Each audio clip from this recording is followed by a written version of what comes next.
Hello and welcome to an unexpected podcast. My name is Tim. With me as always, we have Matt and Devin. Joining us on this week's episode is Robert Cron. Hey guys. Back again. We're going to be going over a list by Daniel Jung, and we're going to have a couple talking points as well before that. And the main topic for today is going to be the Fiefdoms review. But the first thing we're going to talk about is what do you guys think of the new Easterling model, profile-wise? It's out! Yes. The world's been waiting for. And we still don't know if it comes with a book. Yeah, that is true. Absolutely. Comes with an online profile. So, at least you can click that one, right? So I guess the profile, so for those who don't know, the Dragon Cult Acolyte, the profile was actually shown rather than just little hints of details. And I'd like to say that me and Tim called this and that it is 11 points. Yep. I think you were saying 8 and 9. I was saying 8 or 9, but I was closer than your 15. Well, no, I said 10. I said 9 to 10. I was hoping. Yeah. I had it pegged. I think I had it pegged at 12. Yes, I think you did say 12. I think. Okay, so it was Rainier who said 15. Yeah, I think Rainier said Iron Guard level. Yeah, that's what I So was like, basically, really? nobody was right, is what you're all saying. Yes, that is the one area we basically spread ourselves from 15 It's a to tie. like 8. Everybody and we had wins. none of them. Well, so, I mean, I guess it's a good middle ground then. So, yeah, it's 11 points. Move of 6, fight 4, strength 3, 4 defense, 2 attacks, 1 wound, 4 courage. Has throwing daggers, as a lot of people expected, 2 swords, and then has unyielding combat stance. And I don't believe that rule was spoiled before, or hinted at in the White Dwarf article. Yeah, but I think I saw that coming. Yeah, so, I mean, and that makes sense because apparently, according to fluff or lore, the Dragon Cult Acolyte is a precursor to the Dragon Knight, and not really sure how he gets there from this state, but, you know, I guess he's at least learned how to stand back up and getting knocked back down. Oh yeah, for anyone who doesn't know, it just means that if you get knocked to the ground, you roll a dice on a 4-up, you stand back up. So, and then it's Supreme Agility. So, a model with this special rule gains a bonus of +2 to jump, leap, and climb tests. Additionally, a model with this special rule will automatically pass all in the way tests to strike a model that is defending a barrier or a doorway. So, initial thoughts. Is this, well, Matt, I know you had a couple ideas of what this could be. What is this, Yeah, I mean, this is what I expected. I mean, okay. I'll probably buy a package of 3 of these. I mean, they're sold out online, so somebody's buying these things for some reason. I'll probably eventually get a package of 3 of these. It's possible I'll put one in a list at some point. Unless a new book follows, which gives these guys a niche role. I'm not entirely sure what that niche role would be. Right. Because, I mean, there's a couple problems. You can't put these guys at the front of a phalanx because they don't have the phalanx special rules. So as soon as they lose, they're going to get trapped, and then they're going to die automatically. So these guys don't go at the front of the phalanx. They can... I mean, I guess you could use them if you're going to be assaulting. I mean, if you're going to be assaulting fortified positions, these guys are great, right? If you're going to have to do like a house-to-house search with the Easterlings, or climb a wall or something like that with the Easterlings, you definitely want these guys. But it's not like you're going to be going to tournaments saying, "I know this is going to come up." And they cost 11 points, which means that they're the same as a Black Dragon pikeman, and on the whole you're going to get better service, I think, out of a Black Dragon pikeman. I mean, I'm trying to see what you could use these guys for. I mean, one possibility, I guess, would be to try and hold the flank of a phalanx, where you have like a little cloud of these guys on the flank of a phalanx with maybe a few ordinary pike guys behind them, just to kind of give them that third attack. And maybe they're not going to get knocked down by cavalry, but I mean, they're defense 4, so even if they don't get knocked down by cavalry, they're still going to die. So I don't know.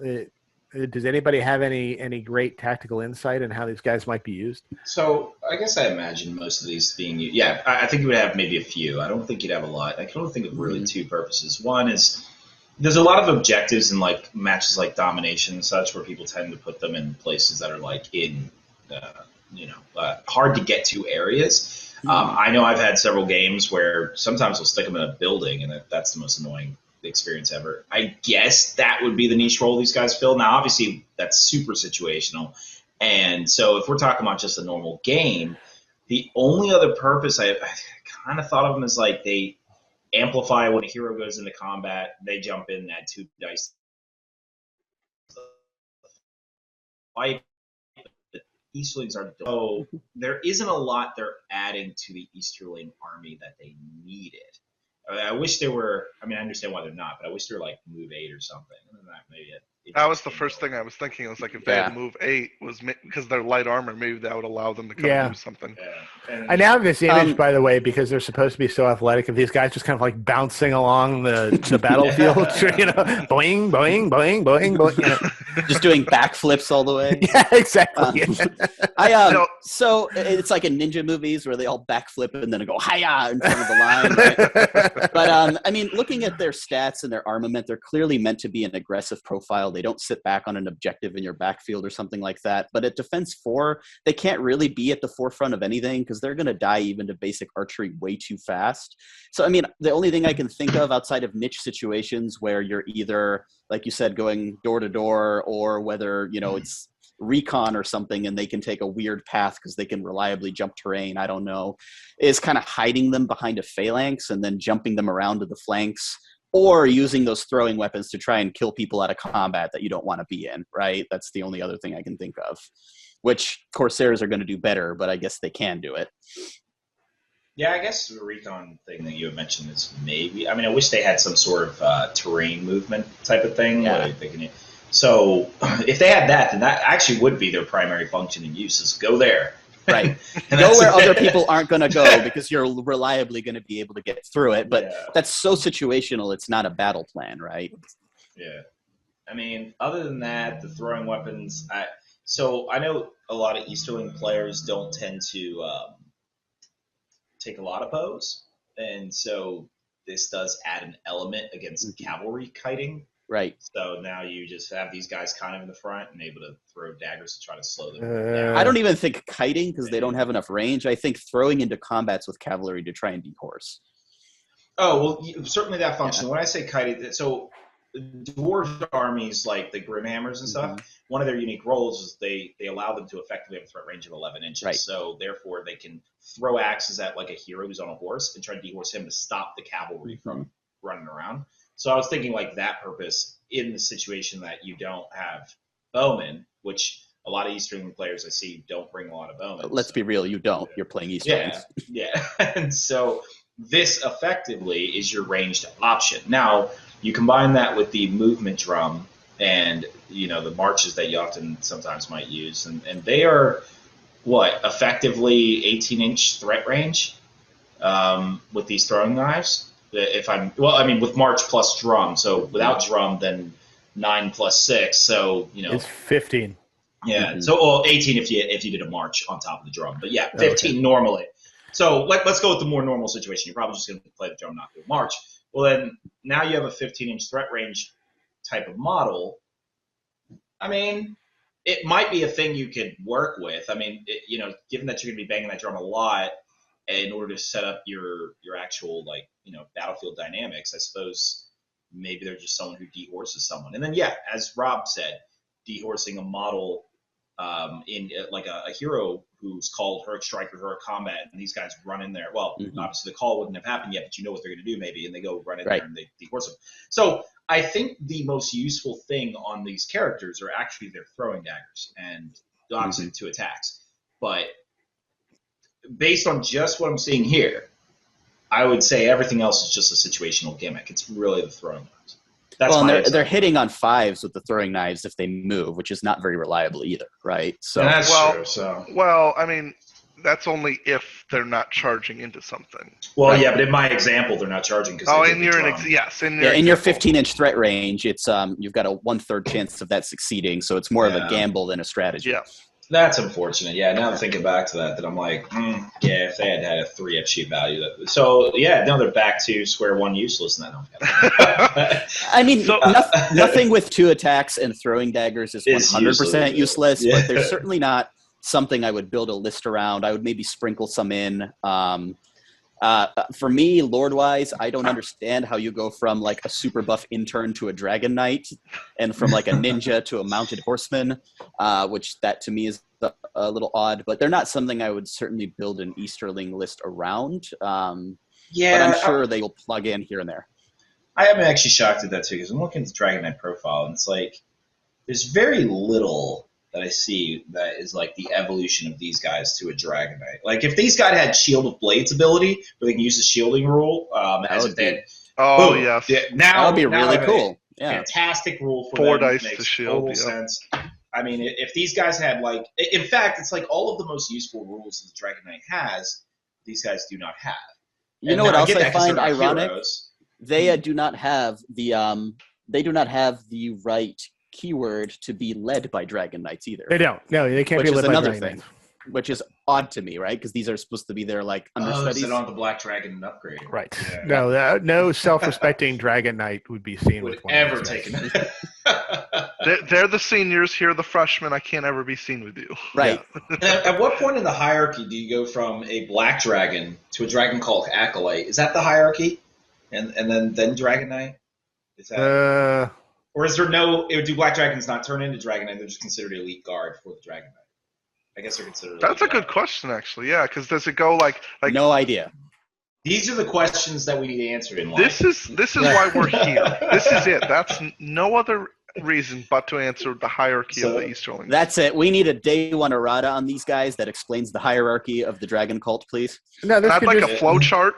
This can just be a chapter in a future book of Yeah.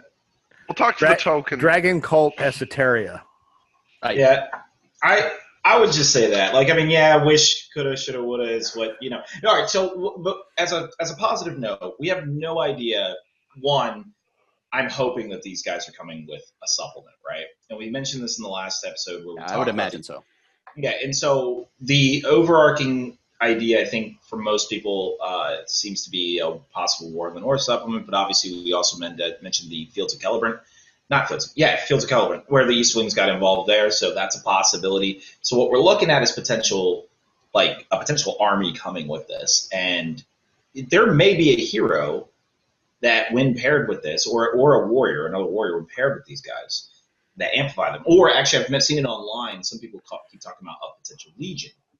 So, could we do an interstitial cut for holding out for a hero right here and put the music in? We can't do that because it's YouTube. Oh well. Yeah. Well, you have to do a lot of editing. Yeah, we would. Because Bonnie Tyler would sue our butts off. Yeah.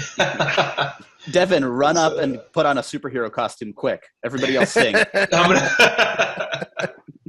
that's my thought process. I mean, what would that hero be? I don't know. Maybe maybe he turns them into black dragons. I don't know, but maybe there's a dragon knight. What if maybe he makes them have defense 6? What if he gave them fight 5? Like if you take this model within. I would be shocked if they made these guys fight 5, only because they would be. At that point, yes, you're right, Tim. They would be very powerful, but I just don't see them doing that. I know, but it was just something that I thought that would give them, by the way, a role.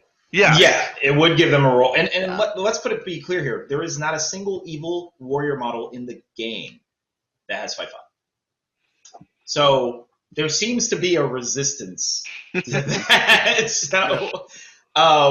Easterling new meta? Question mark? Yeah, now, these guys are evil Gondor in a sense, so is it possible you could do some shenanigans like, what's his name, Boromir the White Tower? Possibly. But, I mean, other than that, I'd be shocked if they gave him fight 5. Though that would be awesome, and then yes, I would absolutely buy this. Instead of the banner of Minas Tirith, you have the banner of the Easterlings, and then it just causes that effect. You know what? Now that I think about it, So the Black Dragon upgrade is the problem, right? They can't be led by the Dragon Knights because of that. What if there is something out there that makes these guys Black Dragons? If that's the case, and it gives the exact same upgrade, that means they become Fight 5, Courage 5. Certainly would do a lot for them. And then they become 13 points. So maybe these guys are purposely made expensive to stop you from spamming that idea. Would you take these at 13? At Fight 5, I'd take a few Courage of them 5? at 13. I'd take a few of them at 13 if they were Fight 5, Courage 5. Yeah. Then they become the point on the spear, right? Yeah. And you put them at the front of at least one pikeman, as long as they had an opportunity to kind of move sideways to not be trapped. You could put a second spearman behind them, but I think at that point you could probably have a file with 2 ordinary spearmen behind these guys, and then separate them by a base width so they could, back to the side if they needed to, and then you have like this 4 attack Fight 5 file, which would be pretty good. I agree. Okay. Yeah. And that also would give them an interesting use in the Dragon Knight warbands if you forever wanted to play a Dragon Knight for some reason. And having a bunch of these guys following them around actually makes for a pretty tough warband. Right? Especially in like Maelstrom, where they can just counter something and hit it hard. So, well, tough. Sorry, I should say hard striking glass cannony, but like, Well, I mean, that would make a pretty good obviously team up killing against them, like isn't it? a mid-tier hero with a Dragon Knight and one of these guys in the combat with them, right? That's a lot of attacks in 2. So there you go. So I guess we got to see if these guys come with anything else, which I'd be shocked if GW is like, here's your one profile. Let's move on. Every package comes with a free Bowflex as well. They're trying to get the Middle-earth SBG group into shape. Exactly. And this is they're trying to make everyone healthier. We'll move into the next one, which was how Treebeard, the Ents, and the new dice came out. So how's everyone feeling about those? I love them. Yeah, no, I think Treebeard is a sculpt that really. I own like most every model in the game, and I refused to buy Treebeard because I just hated the model. And so I don't own Treebeard, and now I can. There we I mean, go. I have old Treebeard, who will henceforth be known as Ent number 6 when I cut off a few of his pieces, right? I think the new model is outstanding, personally. It's got size, it's got, it's just very imposing. So it was a very nice upgrade. Yeah, absolutely. For the most, and it's something stupid, but it's just I can't help myself. I get really excited for the new dice that come out, and so it's always good to see new dice when they come out. Is there a specific army or faction you guys are kind of hoping that you're waiting for a dice set to come out? You're like, I want that dice set really badly. The Tree of Gondor dice that I've been waiting for. I was thinking, forever. the Tree of Gondor. Yeah, I mean, I was just disappointed that I missed Quickbeam because I actually didn't realize I knew the Dragon Cult were coming out, and I was, I was going to get around to ordering those, but I didn't realize that Quickbeam and Treebeard were coming out, and Treebeard was still available by the time I went to do it yesterday night, but Quickbeam was gone. So, I don't know. I mean, how long does Forge World take to restock? How ironic. Yeah. They have 2 models. You have to be one of the first 2, or it's gone. Yeah. Does anybody on here know like how long Forge World takes to refresh? I know like once it's gone on the GW normal site, it's kind of gone for a while, but that is entirely impossible to answer just because of the current situation with COVID, right? Where usually restocks would go at a certain pace, but with all of the factories at a limited capacity, it just takes longer. Yeah. So it's really hard to say, unfortunately. But he will be back, I mean, eventually. By the time everyone's playing, he'll be back. So. Yep. All right, well, I'll have to keep an eye out for restock quickly. I fell into the same boat. I didn't pick him up fast enough, and I missed out. So. Yep. Okay. And then we'll move on to our last topic. So I will bring that over to Devin to speak about. All right. The last topic. Is that the list review? No, it's the demise of Nova. Yeah. Okay. Yes. So clarification when we say demise, we're not officially saying that Nova is done for good. We're saying it canceled for a second year in a row. So for those who have questions about that, I mean, the main reason they actually sent out in an article which makes total sense. They can't get commitments. Like, obviously, with the vendors not committing, and remember, Nova's funded by the vendors in a large capacity. So the vendors not committing, the hotel probably couldn't or wanted a commitment. Nova couldn't make a commitment. Maybe the hotel couldn't commit. Maybe, I don't. In this type of thing, I think if they had went ahead and run the tournament, and let's just say they were like, it'll be fine by then, we'll be okay. They still don't know if all their vendors will even show up, and if they couldn't get the commitments for that. So then at that point, it relies completely on attendance. And if the attendance is poor for any reason, and which the law can be that reason, which is you just can't travel or whatever, then Nova's done permanently. That's the end of it. And so I think the right call was to actually just say, hey, look, let's go ahead and cancel it for this year. But is there you think anyone has a question beyond that? I mean, as far as why a major convention with 3,000 people attending wouldn't be hosted in this environment? It's one of those things that they just couldn't risk it. The year that Nova loses money, that's done. I mean, it was the right call from a variety of perspectives, right? Obviously, the logistical business perspective where you just can't get commitments. Hotels aren't going to give you a commitment when they don't know what their occupancy and events limits are going to be. Things are obviously looking up, and that's wonderful, but we're still in the middle of a global pandemic, and there are going to be a lot of restrictions for a while to come, and nobody exactly knows what that's going to look like. So it's very hard to plan an event. You need months to plan, right? Yeah. So I respect what they did. I think that Nova made the right call, as disappointing as it might be. Yeah, I think it was the smartest decision. Like, absolutely. If I were in charge of it, I would be like, it's not worth the risk at all. So. Okay. We will now move into our list review, which is by Daniel Jung. So I will just go ahead and keep it with Devin on this one. All right. So he says, essentially, we got a 600-point Mordor list here, and he wants to try this out, wants our advice. So he's got 3 warbands here. Witch King of Angmar on a horse with the Crown of Morgul, 3 Might, 2 Fate, 2 Will. All right, and he's going to be the leader of this army. And leading a Morgul Knight, just 1, a Black Númenorian, 4 Morannon Orcs with a shield, and 3 Orc Warriors with a spear.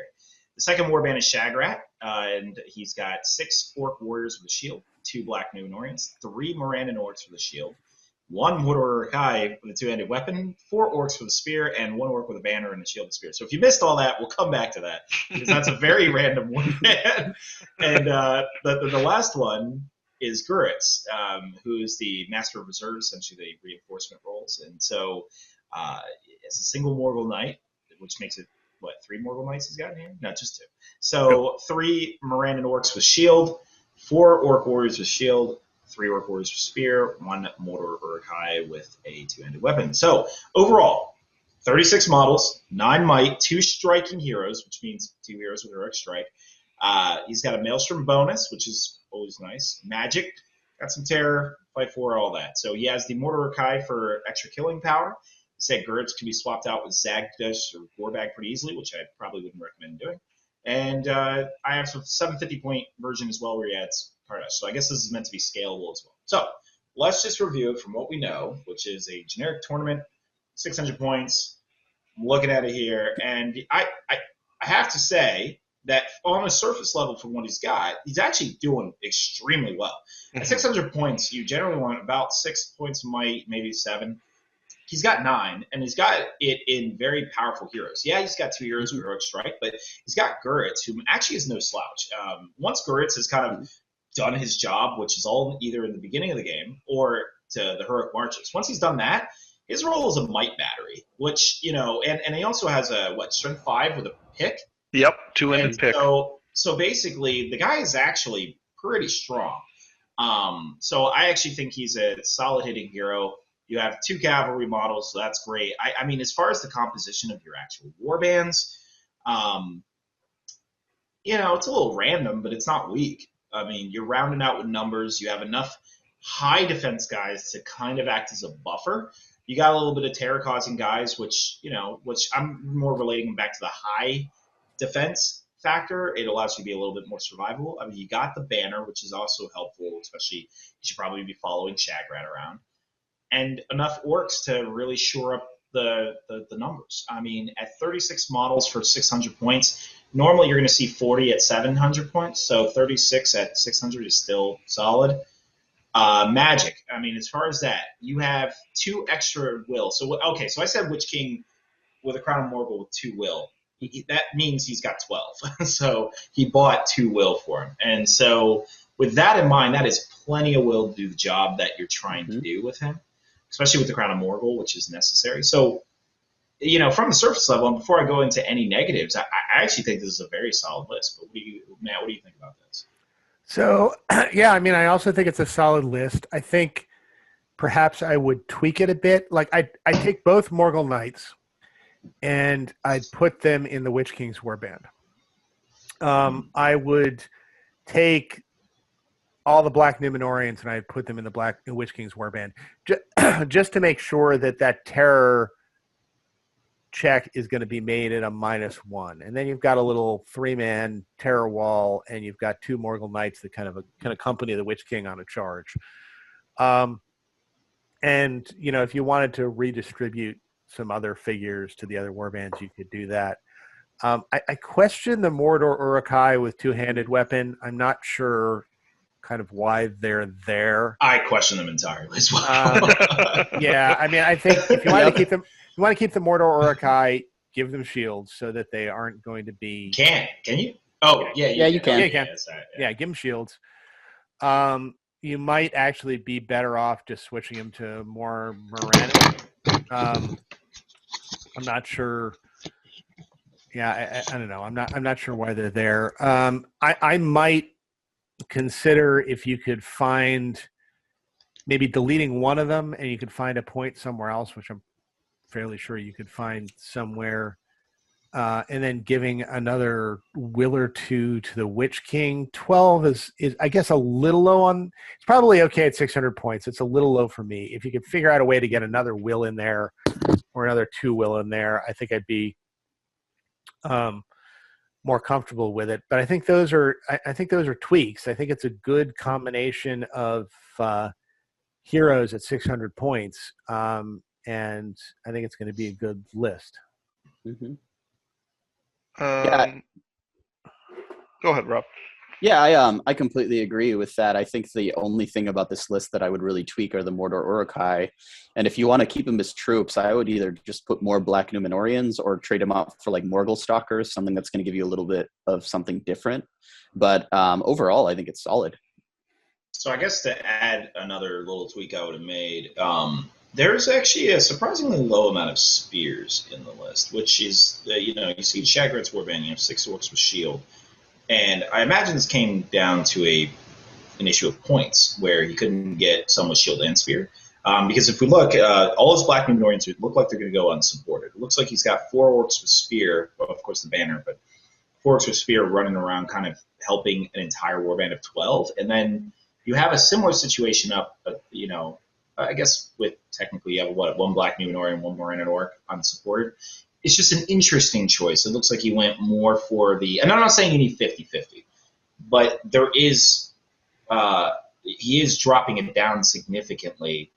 And considering that a lot of his models are squishy, I imagine he doesn't actually want to lose fights if possible. So I don't know. Are you guys thinking that maybe something should be done to get more spheres in the list? I'm looking at Shagrat's Warband, and there's way more than 12 models in it. So I think there might be like a typo kind of a thing in there, just because.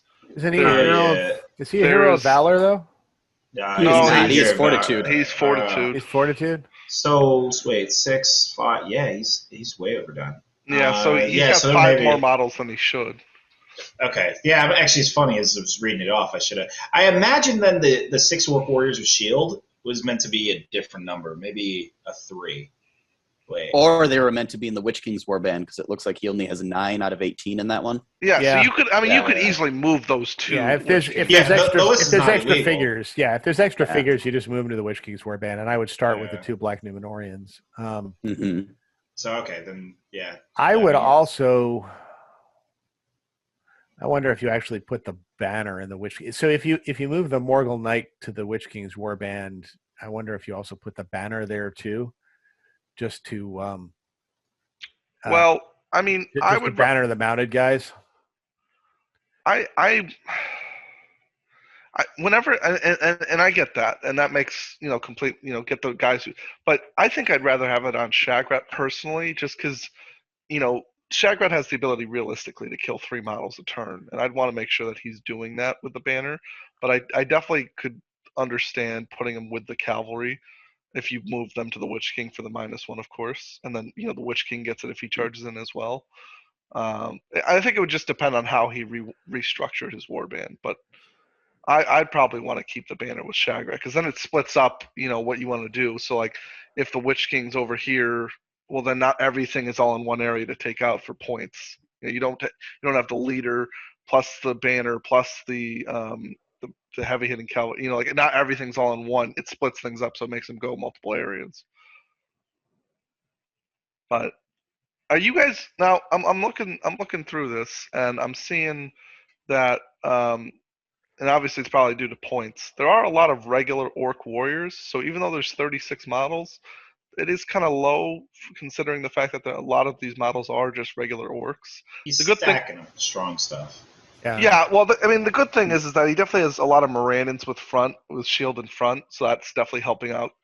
I definitely agree with Devin on the spear situation. It definitely probably needs a little bit more. I mean, so I think what he's going for is that I'm going to have spears behind kind of the center of my warband. Well, I don't think the spear issue is now a problem, because actually now that we did the recount, he's pretty much got a 33% spear in every war. So a few more would be helpful, but he doesn't need as many as I thought originally. Yeah. Okay. Yeah. Because I mean, I think what he's going for is I've got a few spears behind kind of the middle of my line, and then I'm going to wrap around the ends of the other guy's line, and that makes sense. I mean, he's really just got to hit because he's got 3 points of might on the Witch King, so it seems the obvious intent is to go in there and start swinging. Well, it's not so obvious, but that is something he can do. And if he's got that, he's got 3 pretty solid hitting heroes at 600 points that can mow through things. So I'm not too worried about his squishy orcs, the fact that he has them. I think he made the right call, not just making everyone Morannon and dropping down to 24 models. Oh, definitely. I wasn't insinuating I'd rather have Morannons. I just worry about the orcs at this many points. You know what I mean? No, it's a fatal weakness to his list. It is certainly a weakness of his list that you can go orc hunting and start demolishing the list that way. And it looks like the clear intent is to have the high defense models in the front. And that makes sense. I mean, if the best you can do is add regular orcs, definitely try to get Morannons or Black Numenorians, or even just as many shield modeled orcs as possible, which is what he's done. Which is fair enough to him. He's put as many elites as he can in front to try to prevent that from happening. Yeah. Would you got now? Yeah, I think we've talked. We wouldn't switch out Zagtush. We wouldn't do Gorbag. I will like to point out to everybody. Daniel mentions that he mainly listens over Spotify. If anybody is listening over Spotify or Apple Podcasts and they'd like to submit a list, unfortunately, I don't believe there is a comment section. So I'm sorry about that. But definitely feel free to come to our the YouTube channel and post the lists on there for the video, and we'll definitely try to look at them, because we don't want just people who listen on YouTube to get lists. We want everybody who's listening to get a chance at their lists. So anybody who's listening, if just pop a list in on YouTube, and we'll try to get to it. If you don't use YouTube, then just message one of us over Facebook. Yeah. Whatever you do, don't feel like just because you're listening over just listening rather than being on YouTube that you can't submit a list. Do whatever you can to try to get it to us if you really want it to be reviewed. I think that's about it. Yes. Yeah. To borrow a page from Car Talk, the best way to get it to us is to write it down on a piece of paper, tape that piece of paper to a 75-inch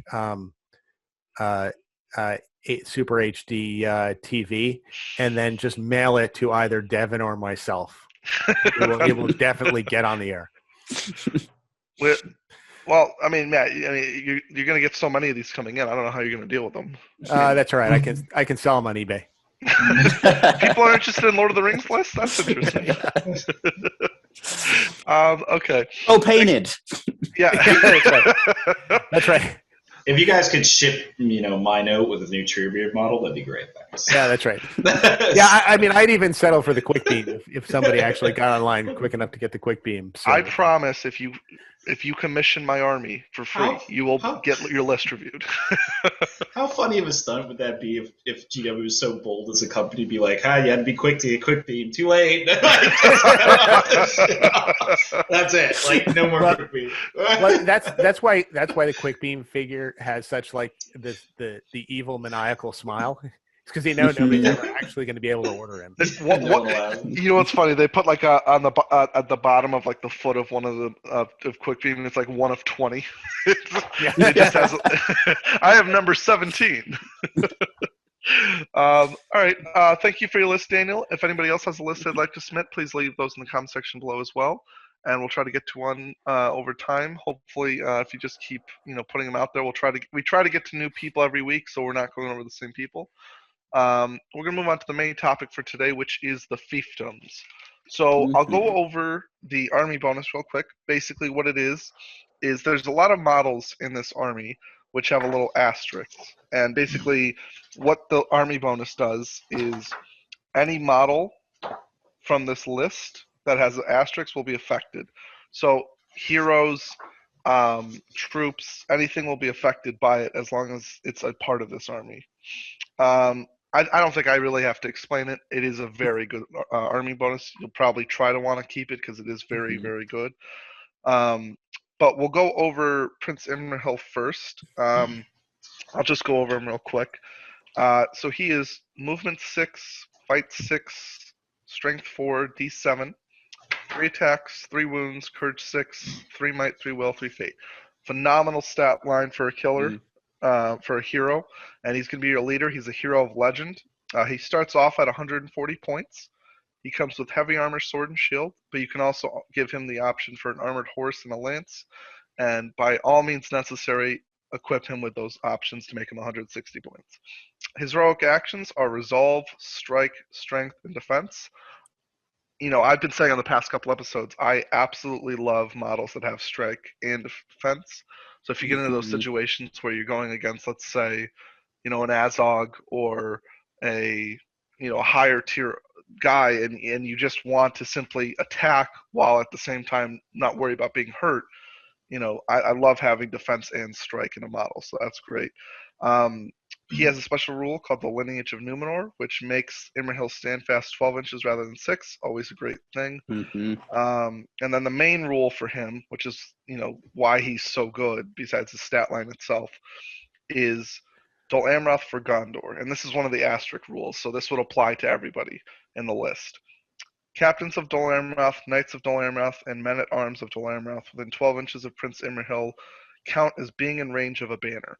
So essentially you have a 12-inch banner for everything in your army if you keep the army bonus, which is a massive, massive thing. I think most people would agree on this podcast. He is one of the best heroes in the game, especially for his points and what he can do.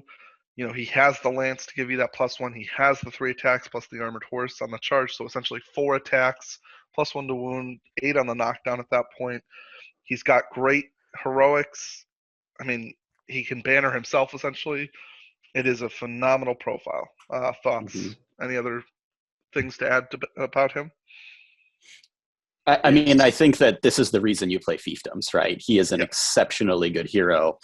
One thing about him that I think is profoundly annoying as an opponent, but super cool if you're playing Fiefdoms, is that 12-inch banner rule is passive, so you can never turn it off. That's huge. Right? Huge. So, you could paralyze Imrahil, and he could just lay there paralyzed and still be a 12-inch banner to everyone around him, which is absolutely awesome. The only downside, and anybody listening, keep in mind, he counts as a banner. He is not actually a banner, so he does not give you those points like Suladon does. Correct. So it's like the Bard effect where he gives you the banner, but keep in mind it doesn't count towards points when counting for that. Yeah, and it's 12 inches, and it's only fiefdoms. Of course, if you're taking a pure fiefdoms army, then it's going to it's going to affect everybody in your list. Even if you ally in with Gondor, it's still going to affect every fiefdom guy in the list. And I think this is the biggest banner effect in the game. Bard will get to 12 inches if he gets his army bonus. But otherwise he's 6. This is, I think, the only solid 12-inch banner effect in the game. And, until you play with it or play against it, you don't quite realize how big an area this is. It's the battlefield. I mean, effectively. It's crazy. Basically, every model in your army will be affected almost. Yeah. Especially since you tend to play Imrahil kind of like in the middle of your army. So yeah. But the brilliance of that 12 inches, you can go to the right or the left of your, and you're still going to affect the majority of your army at that point. So it allows him to go somewhere and not be focused on the middle. Yep. I mean, I guess the only other thing to think about with Prince Imrahil is that he has great hero stats, and they're top line hero stats, but they're just kind of top line hero stats. So if he runs into like a Bolg or a Gullivar or somebody like that, he's going to be outmatched. He does have heroic defense, which you shouldn't forget about. I forgot about it in a couple of games. I've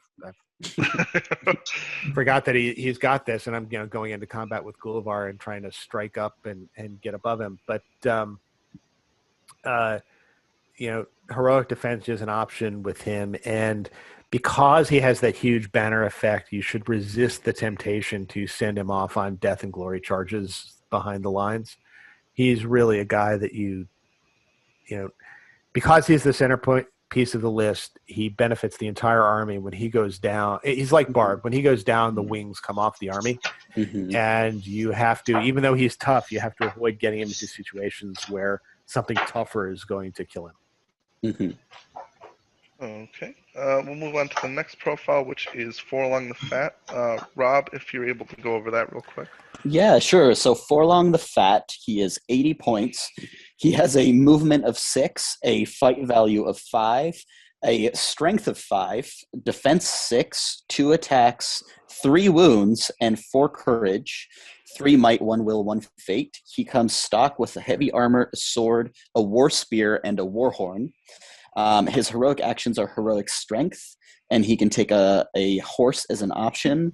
And his special rule, and this is, like you mentioned, one of those asterisk rules, so they will apply to the whole army if you have the Fiefdoms army bonus, is that Axemen of Lasarnik within 6 inches of Forlong the Fat must reroll results of a 1 when rolling to wound during the fight phase. So this guy is also pretty incredible, I think, especially when he's mounted on a horse. For 90 points, you get a defense 6, 3 wound, strength 5 guy with a lance, and he carries a war horn on him, which is going to affect you and your allies. The only place where he falls down is that he does not have heroic strike. And so for a hero that wants to be fighting, he really is more of a troop bully or like a mid-tier hero bully, because even at fight 5, he's not going to outmatch any of the major heroes. But he is a hero of valor, which is good because he can lead a larger warband, and also he can be used for ally purposes if you need to, because him and just a bunch of axemen are still going to reroll 1s to wound, which is amazing, especially on a guy with a war spear. So, actually, funny note, just side note about the war spear. Is that in the main rulebook?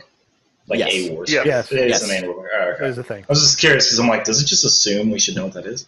I mean, when he gets dehorsed, also means you can use it as a spear to put fight 5 into fights if you need to. So. Oh, absolutely. I'm just used to the old game where like they actually define war spear in every profile, and then like this one have it. But yeah, so I agree with everything you said. I mean, obviously he's pretty much almost the next automatic pick. 100%. And I mean, he's pretty resilient, at least for the target he's going after. If you're going after troops, I mean, he does have 3 wounds, defense 6, which 3 wounds might not sound like anything special, but remember, he's kind of a captain. Is really what he is. So, 80 point. I mean, that's Lord level wounds. Yeah. So you generally don't see that on captain models, so therefore sort of a little bit more tanky there. The re-rolling 1s is also another reason, like in a pure fiefdoms list, it's like your whole army now, well, not the whole army, but 6 inches is actually still pretty far range to get that. So yeah, I mean, he's pretty much the next spot. Like, it's kind of. I mean, these first two heroes are so good that it almost makes it where the other ones don't have a chance to get in there. If they're just like really the next heroes we're going to talk about are just who is your third option? Like you already know who the first two are. I think another interesting to point out is I believe he is the only man who has strength 5. No, not the. So that's a good point. It is a rare thing, but I don't think he's the only one. I could swear there's like one more. He's not a bear. Yeah. Is he a man though? He's a bear. Oh, he is technically a man. Yeah. He is a man when he's. He's a man. Okay. Then then Beorn, which, you know. Oh, and Helm Hammerhand, I think is strength 5. Yeah. Oh, that's right. Yes. Okay. So I was thinking about. I wasn't considering the newer pro. So he is one of the. One of the few. He is one of the few good models who goes above strength 4, which is kind of they're down. You know, the good side always struggles with courage. The bad side always struggles. Or I'm sorry, the bad side always struggles with courage. The good side always struggles with hitting power. That's kind of the niche with them. And this guy does both. Yeah. For anyone who's a little confused on why Strength 5 even matters, remember that what his role is. He's going after troops, and because he kind of wants to avoid heroes based on the comments Rob said. Now, most troops are going to be either Defense 5. A lot of them are. Defense 6, sure, and that means nothing. But the real key is when he goes after like these Fountain Court Guard and other Defense 7 models, he's actually able to chew through them on 4s because of the lance. So, or 5s if he doesn't charge. It's pretty significant. When he gets a charge, with that strength 5, he's pretty much... And he's re-rolling 1s. Yeah. Well, if he's mounted. So you gotta craft your own mounted 4 along the fat figure, though. Yeah, there's that. But if you charge him into a Defense 6 average, he's still wounding on 3s, re-rolling 1s. Effectively, you're guaranteeing to kill. like you're just don't roll a 2, I suppose. But and for 90 points, he's such a budget beater too for what he brings. And then the Warhorn, like it's just the cherry. Warhorn is huge. Yep. But you know, you look at this profile, you go, okay, so he's defense 6. You know, you prefer 7, but 6 is fine. You know, you can't. You know, strength 3 is not going to do that much to him. As well as arrows, so that's great. And then you go, okay, strength 5, that's amazing. And you combine the strength 5 with a war spear, and you go, okay, that strength 5 plus 1 to wound with 3 dice, 6 on the knockdown. That's going to kill a lot of stuff. And then, like Rob mentions, which I genuinely don't think should be understated, is the Warhorn.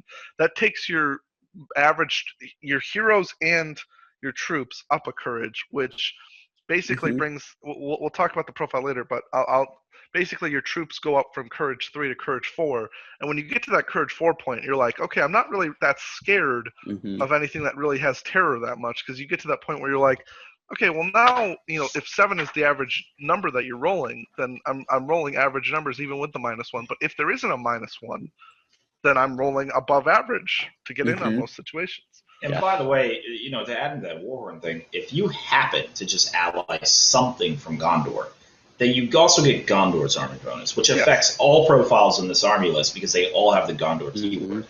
So now the Warhorn stacks with that. I mean, everything is Courage 5 and Courage 6 in your army. You're basically a fearless army. You're elves. So, unfortunately, the Gondor bonus wouldn't stack because it specifies this army list. So that's right. You could take a Warhorn, but your other points completely stand. And what I think is kind of awesome is if you're already taking Emerhill and Forlong, which you are if you're playing Fiefdoms, let's be honest, you're effectively saving 55 points because they bring the banner and the Warhorn you might otherwise have brought, right? So actually, I was going to mention that he's minus 30, so you're paying. He's a 60 point, right? Like on mount. So he's just an incredible profile. So this is the profile that really puts in stark relief that in GW's mind, the fatter you are, the better you are, right? Yeah, bodes well for me. Yeah, I mean, this is obviously the figure for all the middle-aged guys out there, and because when you're fat, you get a higher strength, you get more wounds.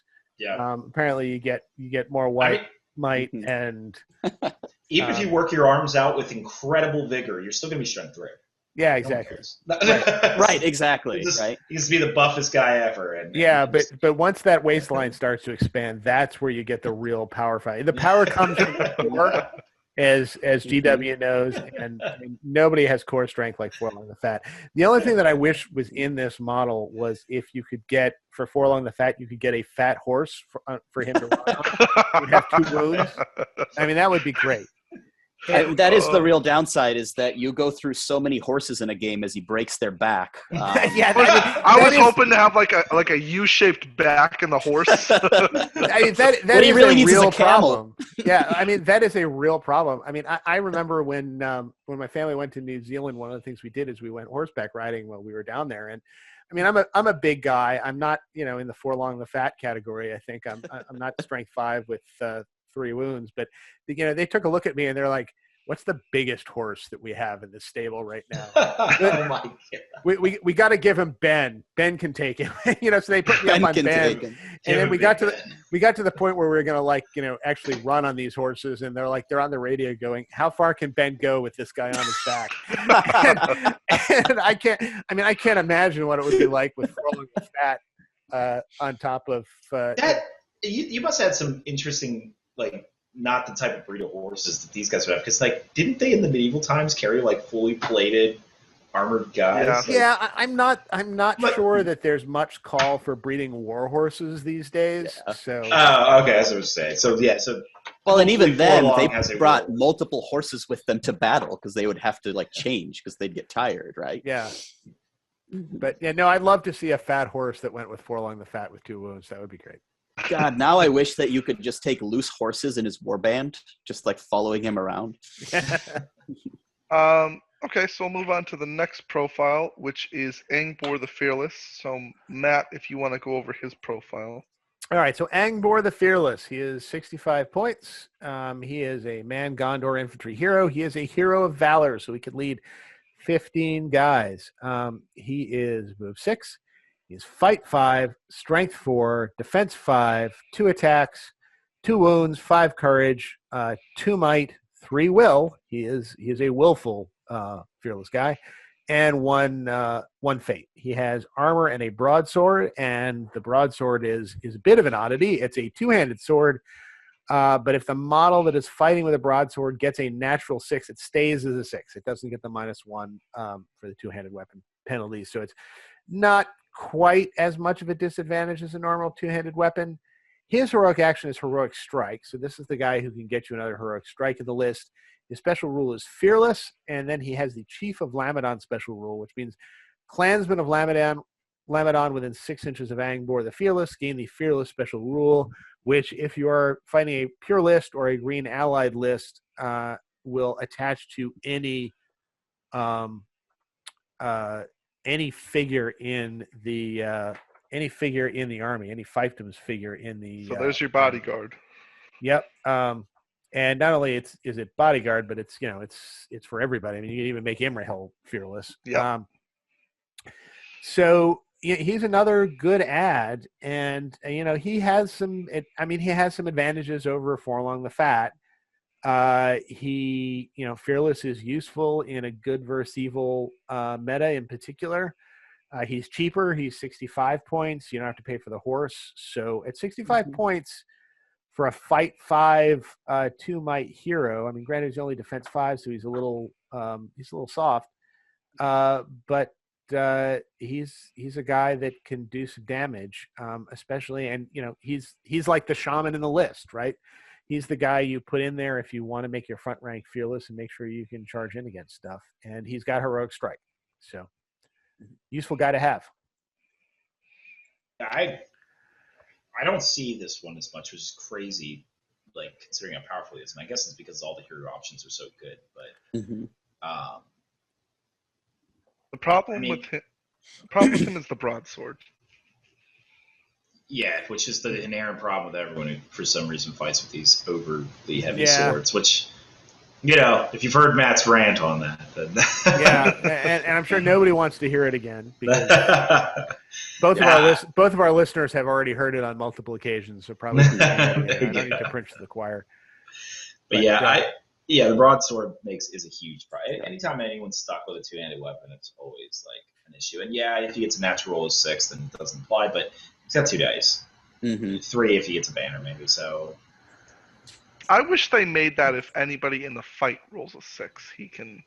Well, it's meant to apply to his sword, and I guess I get that, but I mean, it's just one of those things where you're basically you have what is it, like a 16% chance of rolling that 6 or something like that. Mm-hmm. So Yeah. if you made it so it's just anybody in the fight, Well, then you here's kind the of go. thing: if anybody in the fight, all right, there's two possibilities here, right?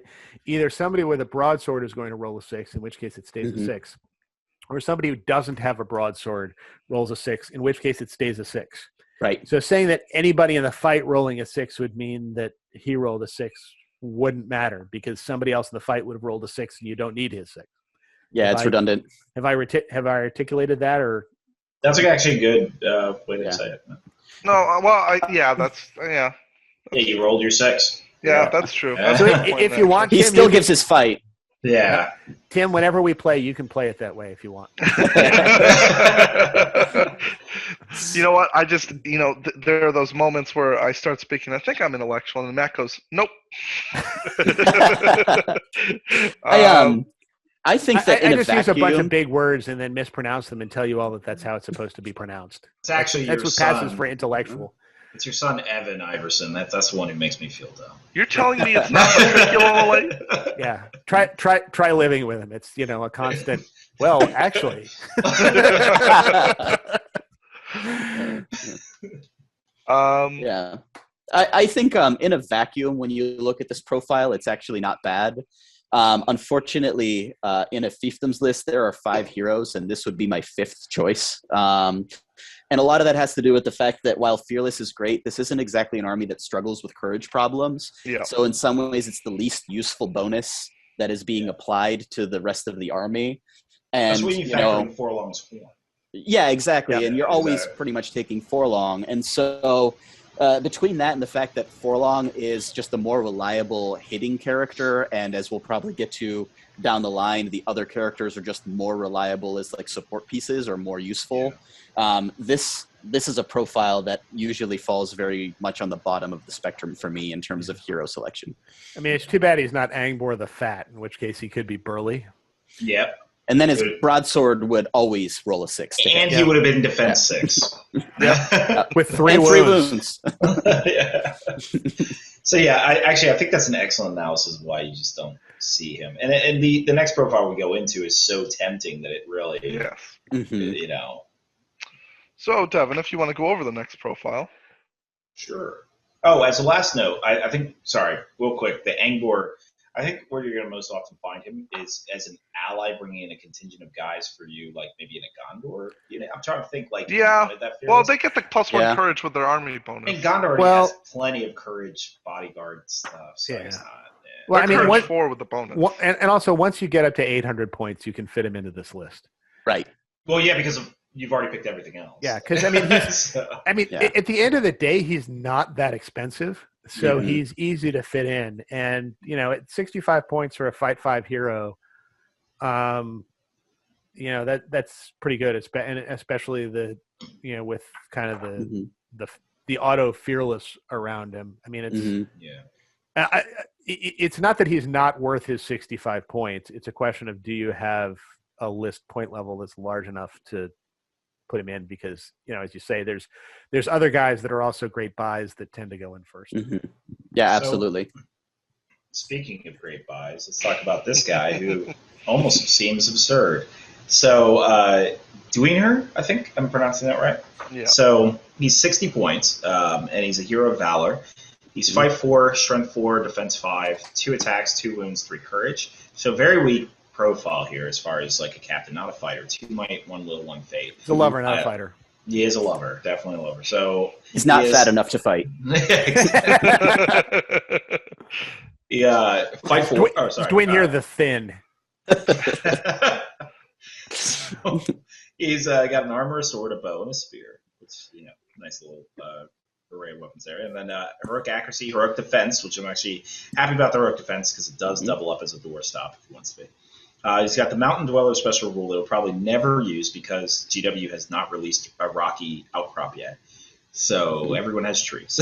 And then go for the eye special. When shooting, Dwayner can re-roll to failed to wound rolls. Additionally, when shooting at a monster model, wounds caused by Greenher's shooting attacks cause D3 wounds rather than 1. That's actually very useful. Situationally, very useful. Well, except for the first part, obviously, it's very all the time. And then the second rule he has is Lord of the Blackroot Vale. Blackroot Vale archers within 6 inches of Greenher that did not move during the move phase may reroll ones to hit in the shoot phase. So, sorry. When I said very situation, I shouldn't have said that. The go for the eyes rule is his bread and butter. That's the rule that actually most people take him for. So wait a minute. I would disagree with that. No. Hold on. There's one where you should reroll almost everything. So I will get to that. That's in the Archer profile. Because I'm like trying to find it. I'm like, where's that rule at? I knew it was the rule. Yeah, that's part of the Archers. So yeah, because that's what I said. Then go for the eyes is the big one. Then now I'm like, wait, neither of them are the big one.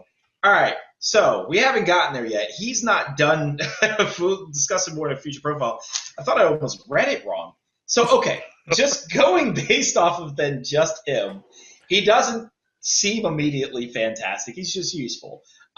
So the rerolling failed to rerolls with him is like, okay, cool. He takes one shot. He can reroll it. That's nice. Realistically, you are going to be firing him at monsters if the one is available in order to try to take them down. Or, with his reroll failed to wound rolls, he's great at taking out horses, especially if he calls a heroic accuracy, which if you're wondering why he does that, he will explain later. If it's accuracy or shoot, I forgot. But shoot. Then the other thing is, okay, so shoot. So the other thing is he rerolls ones to hit in the shoot phase. So that is it doesn't apply to anyone else in the list because no one else can shoot. But when combined, well, actually, it really doesn't even matter. But yeah, the second rule is actually almost irrelevant if he keeps calling the heroic shoot, which I keep alluding to this rule. I almost want to read the Blackroot Vale Archers real quick. Well, he doesn't look great when you throw him. It's an apple and an orange because to preface Deadeye Shot, which is the rule that comes with the Blackroot Vale Archers. Yeah, that's when benefiting from a heroic shoot. This model may reroll failed to wound rolls when making shooting attacks. Yeah, the Lord of the Blackroot Vale Archers means within 6 inches of Dwinghere and did not move, they get to reroll ones to hit during the shoot. Oh, to hit. Okay. Yeah. Right, so they have both I don't play this army. So. Yeah, so they have both a to hit reroll and a to wound reroll. Got you. And the to hit reroll is more significant. I mean, everybody's like, well, yeah. No, that's huge. It's just a reroll one. Yeah, but they hit on threes. Yeah, they hit on three. So you reroll half your misses. Yeah. Basically.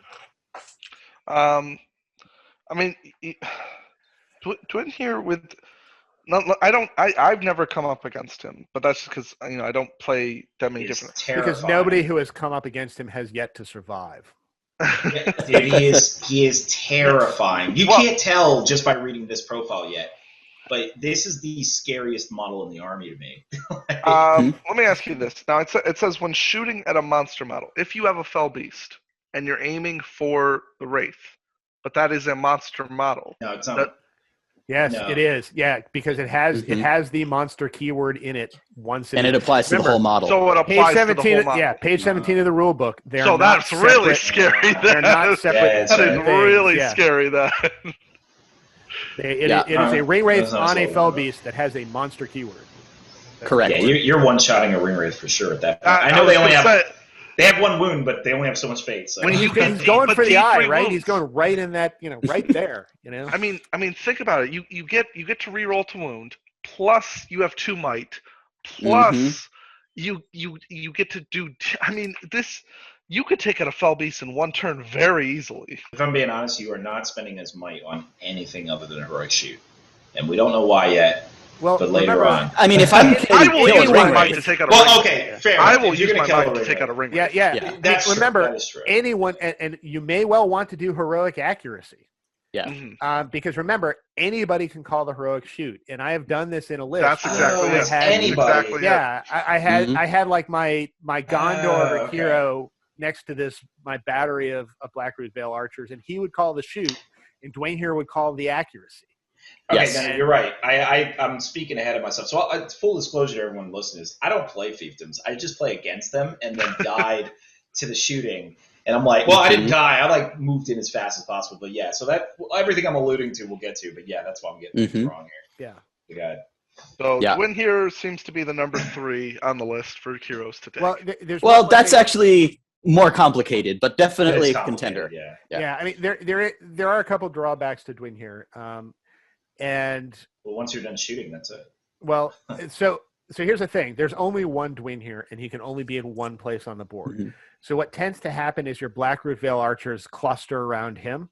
Yeah. And if the other player knows what's good for them, they will make sure they are not within 24 inches of those archers. Because if the archers move, they move a bunch. Yeah, they can move and shoot, but they lose a bunch of their bonuses. They lose the ones to hit, and you may not spend the might on the shoot in that circumstance because they're only hitting on 4s and they're not re-rolling their 1s. So basically, you have this battery of incredibly powerful archers, but that battery is only going to be in one place. And like crossbows, it tends to not want to move and shoot.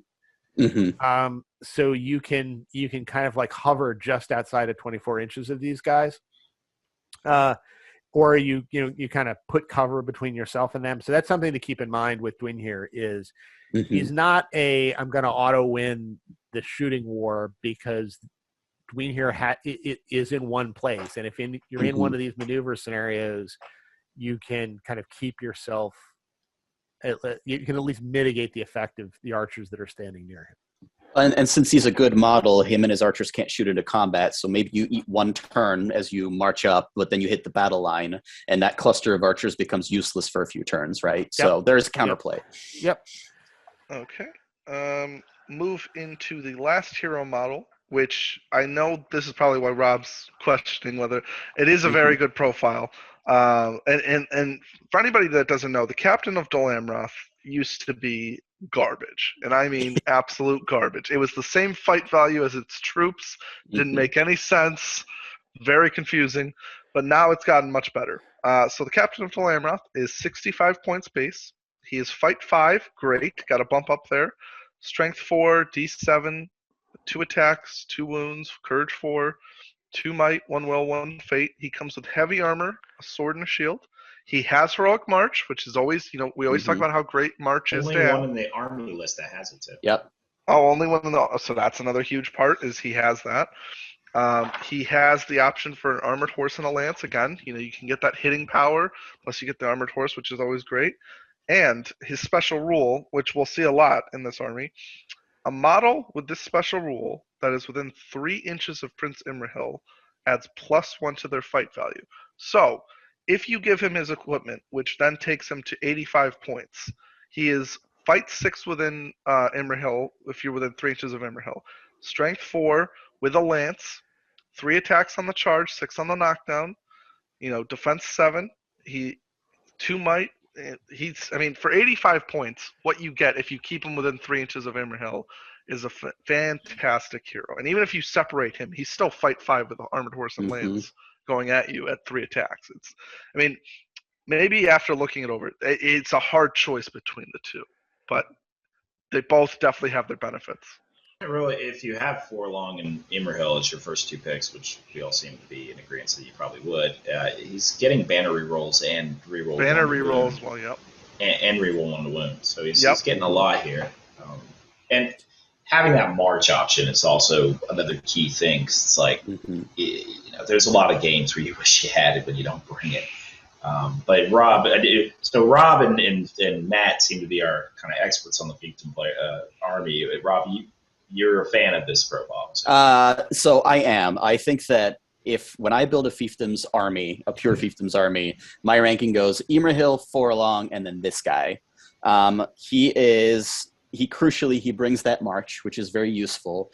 But just for his points, you're getting a defense 7 lance armed captain that has an armored horse that has a lot of accessible buffs that can be thrown on him, and this guy could literally be thrown down a flank by himself and be super annoying to the enemy if you want. If you don't want that, he's got the march to bring your troops forward. I just think that he is universally useful all the time in a way that Dwin here is only universally useful 85% of the time. And so for me, March in general, and therefore generic captains have gotten an upgrade in importance in this edition anyway, and this is probably one of the best.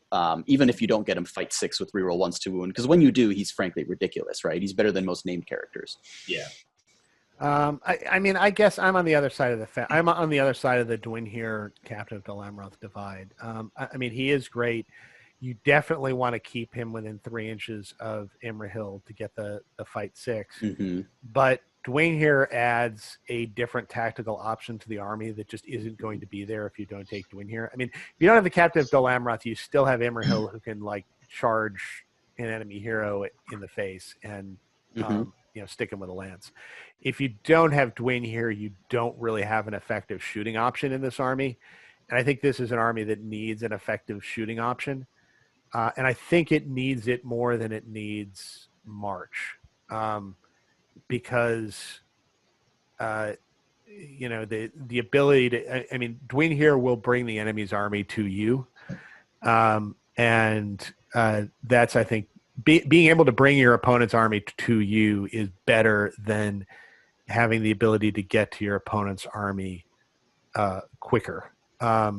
And I mean, I think that's where I come out on the captain divide. With that said, I think you do probably, as long as you have the points for it, you do take the captain before you take Angbor the Fearless, unless you just need more warband slots, in which case you might just take Angbor. Right. Now, I can hardly consider myself an expert with this army, but like having fought against it, I do see the more wider range of uses that the Captain of Dalamroth has, but I guess I have to say my experiences against doing her is pretty terrifying. Like, you're definitely making most opponents come to you when you have this guy activated. And it's 25 points cheaper, so you're getting it's not nothing models with him. Yeah. So I will say that the argument is mostly moot, because in most lists you have both, right? You're very rarely choosing between them. But fair point. I usually fall on the side of get the captain in with the march first, and it kind of, rather than them coming to you, you're better at coming to them. At the end of the day, this army wants to be in combat. It's a battle line army more so than a shooting army. So that's why I fall on the captain end of the spectrum personally. And that's an excellent point, because the problem is, like, Dweener makes it where now a 30-year list is definitely going to be a bunch of weak archers, which we'll get to. But I can understand that now with the captain, you're a lot less inclined to feel like you need to do that. But I guess especially because he gets the banner reroll, and he's a very efficient killer. But he's also, I mean, if you do have those Blackroot Veils and he's floating behind your line, he can also call those heroic shoots. So you're not getting the full Blackroot buff, but he does still, help them. Yeah, if you have both of them, then yeah. I'm just saying in the situation we got to pick either or. No, I'm saying that the captain can call the heroic shoots. Oh, that's right. It's on their profile. Yeah, that's true. Anybody can call a heroic shoot. And so with the captain, you don't get the kind of island of archers problem where they're super hyper effective for a while, but there's some counterplay. You just kind of lean into the idea of, I'm going to be a battle line combat army and have another fairly budget, good, bannered hero to run around and much more. Actually, you know what? Hearing that, okay, so I know I'm all over the place in this episode, but like hearing that, no, it's an excellent point, because I keep thinking Dweener is required to make this happen, but it actually, all the rules that Dweener provides, with the exception, Lord of the Blackroot Veil is actually excellent. It's fantastic, no doubt. But just throwing that out there, I mean, what I really fear about them is what's actually on the other model's profile. So I guess I could see the argument to give up Dweener. You lose your ability to ignore 50% of your misses, which is not exactly a small loss. It's not bad, but you also gain 3 mounted bannered lance characters, right? Yeah. So, I mean, it's definitely a trade-off. I can definitely see that. I can see the value. I mean, it's definitely that thing where, it's like Matt talked about, where if they can avoid it, you much would rather have the captain in that situation, because he's much more versatile. But when Dwyn here works, boy, does he work. Oh, God, he's terrifying. He's the worst, yeah. No, I completely agree with Matt. I guess I'm just explaining why I fall slightly on the other side of the river. I'll have to agree there. It's like, okay, now that I see that the black... Devin is firmly in the middle of the river. Devin is all wet. Devin's like walking back and forth through the river to get to... Actually, here, I'll wait there. I'm extremely good at swimming right now. I would think we would all agree there are 4 very good profiles in this, and one that gets overshadowed by how good the other 4 are. Yeah. So the heroes are all good choices. Well, the sad fact is, Angmor would actually be highly prized if he was just in a different list. Really. It's that Mordor effect, right? Well, it's because Forlong is already bringing the Warhorn, so it's like.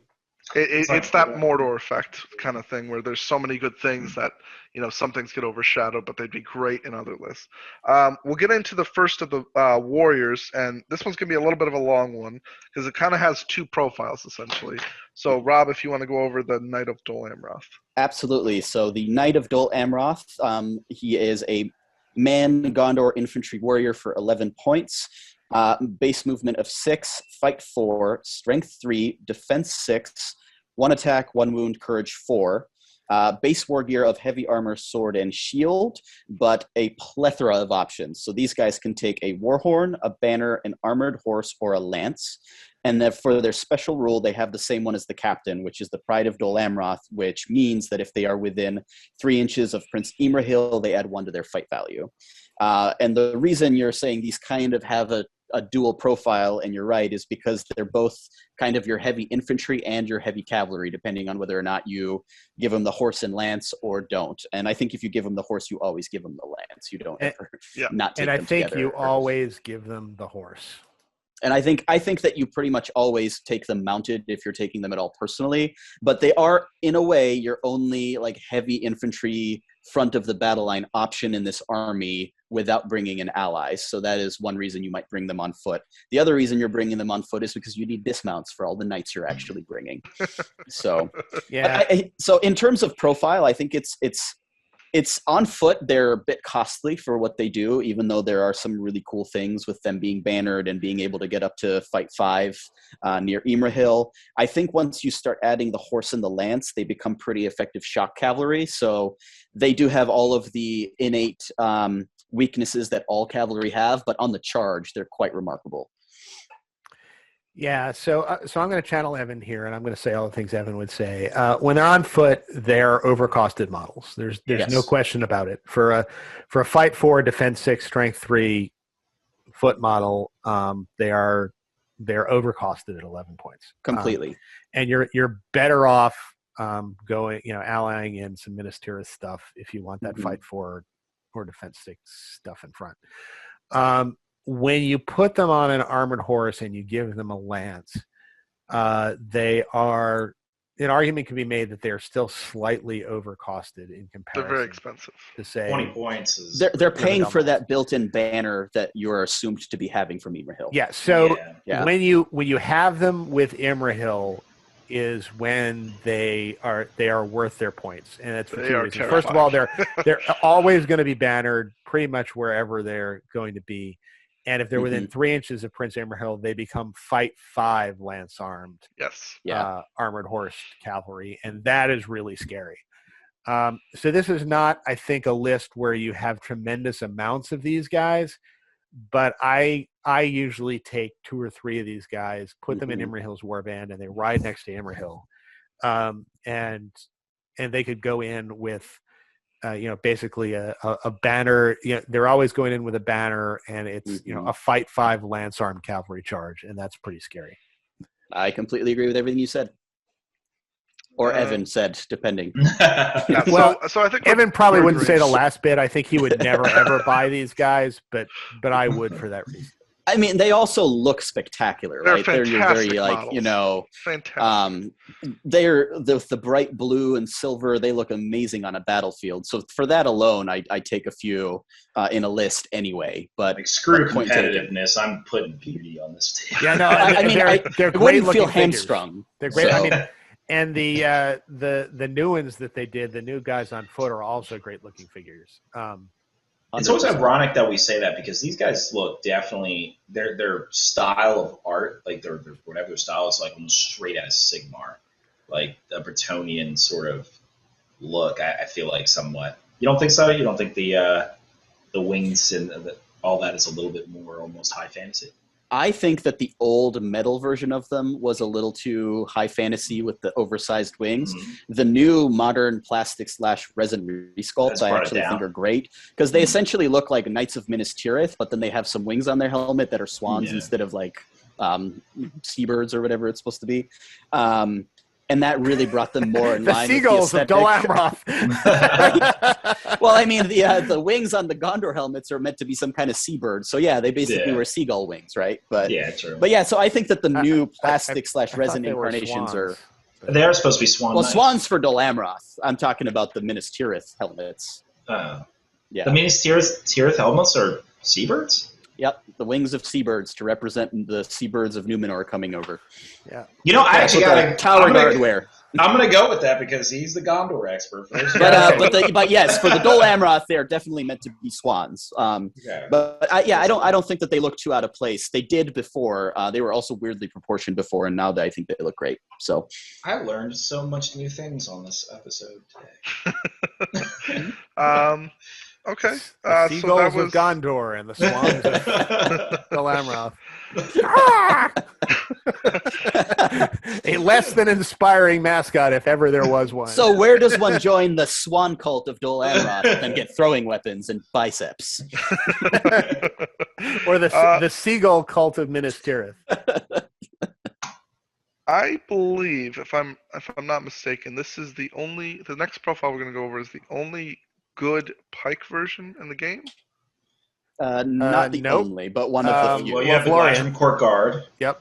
Oh, see, I'm just losing my mind with this. Yeah. All right. So this is one of two. Yeah, one of two. Okay, so Matt, if you want to go over the Man-at-Arms. All right, so Man-at-Arms of Dol Amroth is move 6 inches. He is fight 4, strength 3, defense 5, 1 attack, 1 wound, courage 3. He has heavy armor, sword, and pike. And you can replace Pike with Banner. Don't do that. Special rules. Pride of Dol Amroth. A model with a special rule within 3 inches of Prince Imrahil adds +1 to their fight value. So these guys are fight 4, potentially fight 5 pikemen. And they are pretty darn useful. So a couple things. They don't have the Easterling Phalanx special rule. So if you're going to have their full effect to mass these guys, they're going to trap the guys in front, which probably isn't great. But you tend to use these guys just because of the price and the way the army works. You tend to use these guys a little differently than you would the Easterling pikes. And you can do it a couple different ways. One is you have somebody at the front of this thing and whether it's a clansman of Lamadon or more likely an axeman of Los Lornoch. And he charges like 2 models. And then you stick 2 of these pikemen behind them. And then you have the next front rank guy who could also be a Minas Tirith warrior or whatever. He charges 2 models. And then you stick 2 of these guys behind them. And you basically can tie up a whole bunch of the front line. And then the guys in front can usually step sideways in order to not have themselves be trapped. And that's how you fight these guys is instead of a dense pike phalanx like the Easterlings would do, you have them kind of in a more dispersed pike phalanx. And, oddly enough, like most pike phalanx, and this is an ahistorical outcome, where it's really good to fight with these guys is like in urban areas where there's lots of little choke points where you can like stick a guy up front to tie up 2 or 3 models that can't get past, and then you just stack the 2 pikes behind them, and they like hold an alley. And that's a really good use for these guys. And they're also great for like green allying in Minas Tirith and stacking him behind that defense 6 guy in front whose job is just to stand there and be a defense 6 guy in case you lose. And then especially if you can you can actually like take, if you have 2 pikes behind this, you can kind of like bend the tail of the pikeman. So you have like 1 pikeman behind, another one going off to the side, kind of to get within 3 inches of Imrahil so that the whole file gets fight 5. That's a neat little trick. So you end up with this thing where Imrahil goes in, and then you see these like lines of pike, 2 deep lines of pikemen behind front rank guys that kind of curve in toward Imrahil to get them within 3 inches of Imrahil. It's a weird looking thing, but it's a viable tactic. Yeah. I think another thing to consider is if you do ally them with Gondor, it gives you that fight 4 automatically by doing so at 9 points. Whereas if you were to normally take the regular infantry with spear and shield, yes, you lose the defense, but I think most people would rather have the fight 4 than the defense. I mean, you lose shield wall. Shield wall is a huge thing, of course, at defense 7, but having the natural fight 4 if you're not taking Fountain Court Guard or Citadel Guard, Rangers. Most people take Rangers. I mean, Rangers. Rangers will also give it to you for fight 9 and also give you a bow. I mean, yeah. What these guys give is a potential to go up. I mean, if you want to get fight 5 out of Minas Tirith, you need to bring Boromir along. Here, if you don't want to drop 200 and something points on Boromir with his banner, you can just drop 160 on Imrahil and still get fight 5 out of this. And you have the ability to get 2 guys behind that front line instead of 1. A lot of the ways I also see them used is almost as like a collapsing spear line. So they essentially start out as traditional like one-man spears behind a model, and then as the frontline models start dying off, they kind of collapse behind into deeper and deeper files to give that pike bonus, which is useful. There was a very brief moment in time when Ingold was first released and nobody could ever back up around him, where these guys were awesome because they were pikes that could never trap themselves. Yeah, and then they FAQ'd Ingold to make it nonsensically so that anyone behind him is always trapped. And now they're the worst things to take with him. But there was a moment where I was like, I need to build that army with like pikes that don't move. The unfortunate but yeah, I demise mean, of Ingold. I think they're solid, right? Yeah. I think they're solid. I think that they're solid in this list. I think they're solid if you're allying them around. Pikes could always be useful, right? So definitely you're going to see them in Fiefdoms list in, numbers. So. All right, Devin, if you want to go over the Axemen of Lasarnoch next. Yeah, so these guys are 9 points. They're fight 4, strength 3, defense 5, 1 attack, 1 wound, 3 courage. So kind of the base infantry kind of profile here in this army. So heavy armor, they have an axe of Losinarch, which I'll read what that does, and it has a dagger. The axe of Losinarch can either be used as a spear or a 2-handed axe. So essentially, if he's fighting in close combat, most often you're going to be using this mostly as a dagger, really. You can use it as a spear, of course, so function the same as a dagger, just without the feinting ability. And then you have the option to replace your axe with a banner, which, as Matt said, you will never do.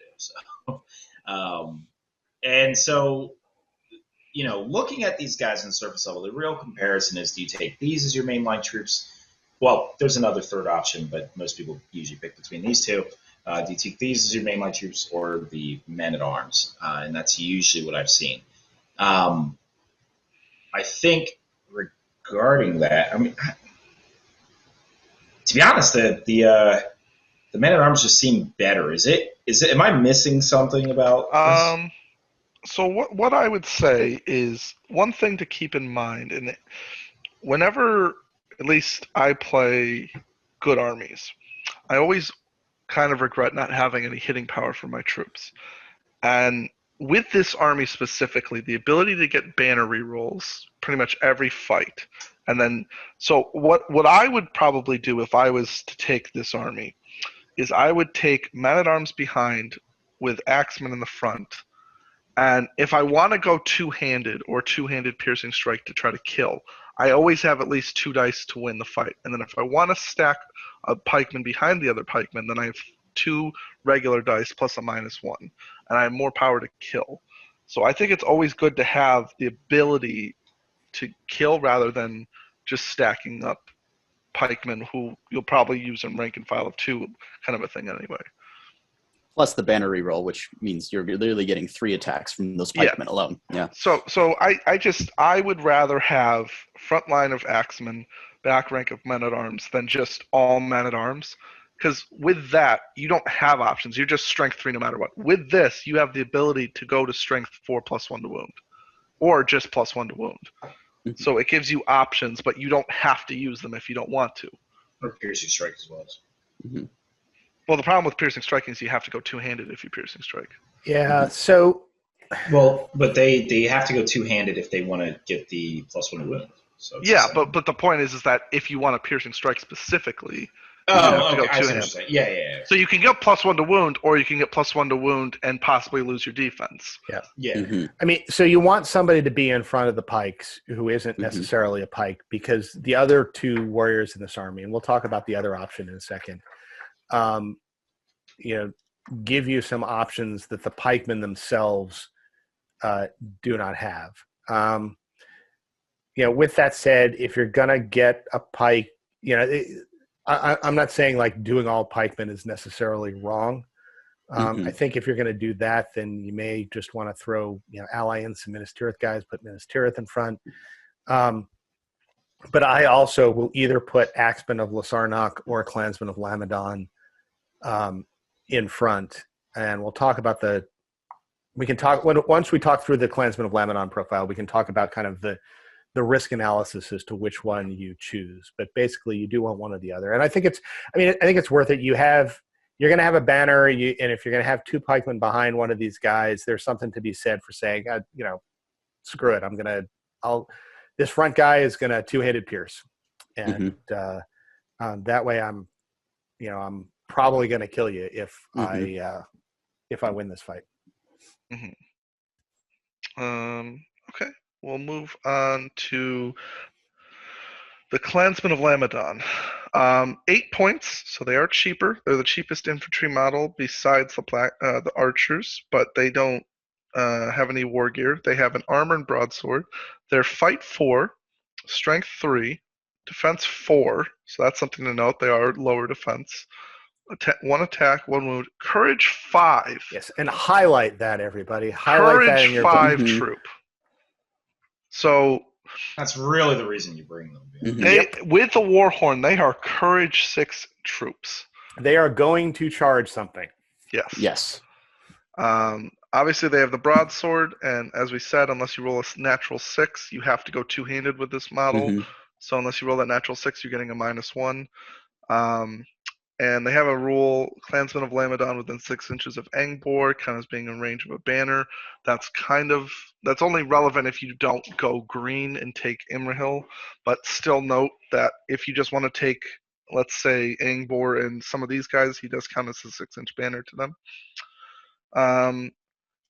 These guys at 8 points, you start to go, okay, I have to go two-handed, which is a downside, of course. However, getting a natural 6 makes it so I, don't suffer that. That's great. And the fact that they are relatively cheap for how much damage they can output, and the courage. So if you need to get into a hero or some kind of troops, they are going to charge. Absolutely. That's the reason I would always bring a couple. I mean, if anything, they're just essentially your bodyguard unit. Because you're right, they will go to Courage 6, almost guaranteed. And we did mention that Angbor is probably your last pick, so in a pure Fiefdoms list, you're probably not going to get the actual fearless part of it, but they're effectively fearless. So I guess that, as Matt was saying earlier, I guess the choice is, do you want a front line full of these guys with Axemen, or both? I guess my main problem I always have with these guys is the forced requirement to go two-handed, which makes me feel like I need to put a pike block behind them. Defense 4 is also huge. So defense 4, not defense 5. So they're going to get shot up. So as soon as you have to, if for some reason you can't win the shooting war, then they're going to get shot pretty fast. But I don't know, Rob, is there any I mean, since we already talked about it earlier in the episode, I mean, they kind of have the same problem that the dragon called Acolytes have, except that they're also 3 points cheaper, so they're easier to fit into lists, right? I think that since you're at a permanent, +1 to wound because of that broadsword, you're pretty much almost always throwing them in with 2 bannered pikes to guarantee that you're going to win the fight. And when you do, it's going to hurt for the opponent, right? They're also obviously really good facing a lot of terror, and you just absolutely have to guarantee that you have to stop that one model charging the fell beast, whatever. They're really great for that. I think sprinkling them in to be little flank forces is not a bad idea. You really, at Defense 4, can't make them the front line of your battle line. They're just not going to survive that against any army that has competent shooting. And honestly, this army, if the question is what do you put in front of the pike line, the answer is none of the above. You ally Minas Tirith if that's what you want. So that's true. I mean, sometimes, I mean, the Courage 6 really does. I mean, these are the guys I think you want in front of 2 files of pikes. I think if you're going to have like guys on the flank who are not going to be backed up by 2 files of pikes, you want the Axemen. The Axemen have defense 5. They're a little tougher, and you don't really need the Courage there because their job isn't to charge people and tie them up. It's just to kind of like stand there and be an obstacle. And they can spear support each other if they need to. The Klansmen you get a few of these guys, you put 2 pikemen behind them, and they are the guys you can rely on to charge the terror wall or the ring wraith or, you know, whatever it is that you absolutely need to get charged and throw a couple pikes behind. And I mean, which is a real problem if you're a ring wraith player and like one of these guys charges you and then 2 pikes rock up behind and somewhere Imrahil is within 3 inches of one of those pikes. And you're facing, you know, 3 attacks bannered that are the same fight value you are. And you're throwing 2 dice now. at +1 to wound, so your defense isn't saving you. Yeah. I just look at these guys, and the only real benefit to me is charging terrifying things. Like that's really they're a specialty unit. Yeah, and it's great to have kind of that. A missile. Yeah, it's great to have that. And they also go 2-handed, and they can 2-handed feint in front of. But you already reroll 1s with the army bonus if you're within. Well, okay, that's true. But that's if you're, you know, within 6 inches of forelong, and maybe you're not. But yeah, they can either 2-handed or 2-handed feint in front of these guys, or in front of 2 pikemen, and you know, if you win, you've got those 2 die, or you've got the 1 die at least at +1 to win. Well, my point of that is, and I don't mean to take anything away from the Klansmen, but if I want to go 2-handed, I'll just take the Axemen who do the exact same thing. But like I said, in a terror situation, sometimes specifically terror, yes, that is more beneficial. All right, we'll move on to. Well, as that final point is like, I almost feel like this army should be seen as the other half of the Gondor army. Yeah, definitely. That's basically it's the brother. Well, and we can talk about that after we cover all the profiles briefly as well. But my vote would be, you know, you're playing this army for the heroes predominantly, and then the pikemen, the archers, and your Gondor allies. So, all right, so we'll move on to the last profile. So, Rob, if you want to go over that. Yeah, sure. So we finally come to the Blackroot Vale Archer, who we had kind of alluded to earlier.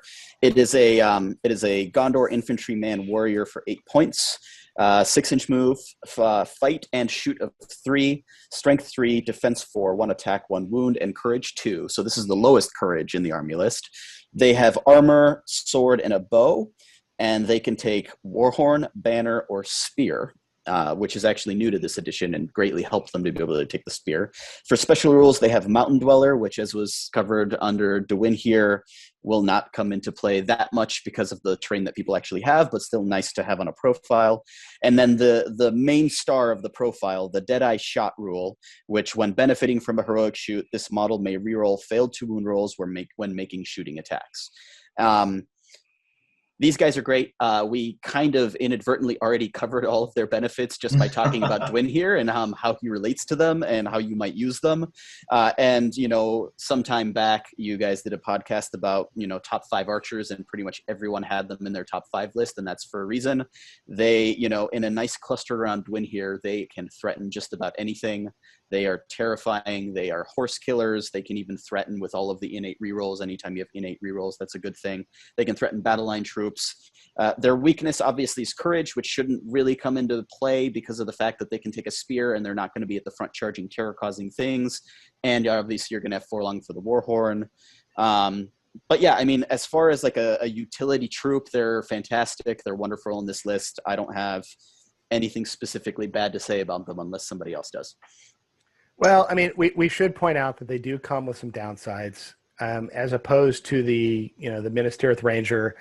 They have the same shoot value, but they have 1 less fight value. So although you can get spears with these guys, these are not guys that you're going to want to like stick behind your Minas Tirith.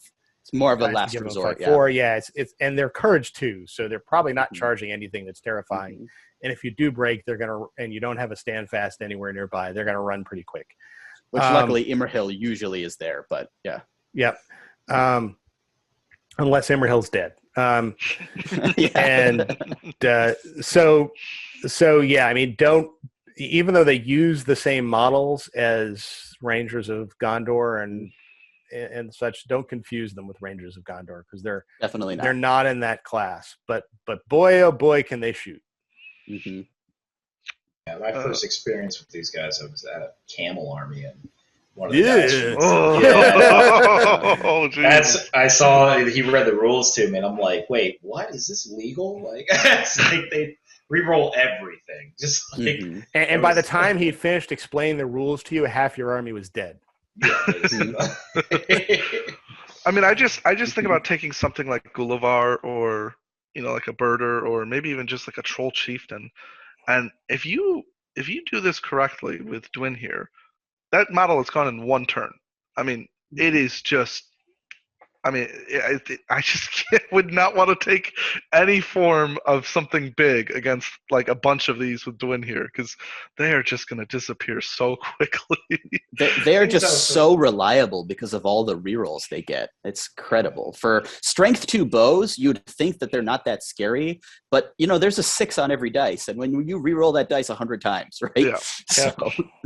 I mean, because you're making sure you maximize the amount of twin rolls you even get to roll, because they already hit on 3s and then re-roll the 1s on the hit roll. So it's like you're essentially taking all the archers you have and rolling to wound. Like, that's basically what it is. Yeah. Well, and even when you run into a situation where you're shooting something where you need 6x4s, they re-roll both dice, so they're even more reliable on the second re-roll, right? Yeah. And it is worth. I mean, Dwin here comes with heroic accuracy, and it is worth throwing that heroic accuracy in there if you want to try and assassinate a hero and just have all of these guys.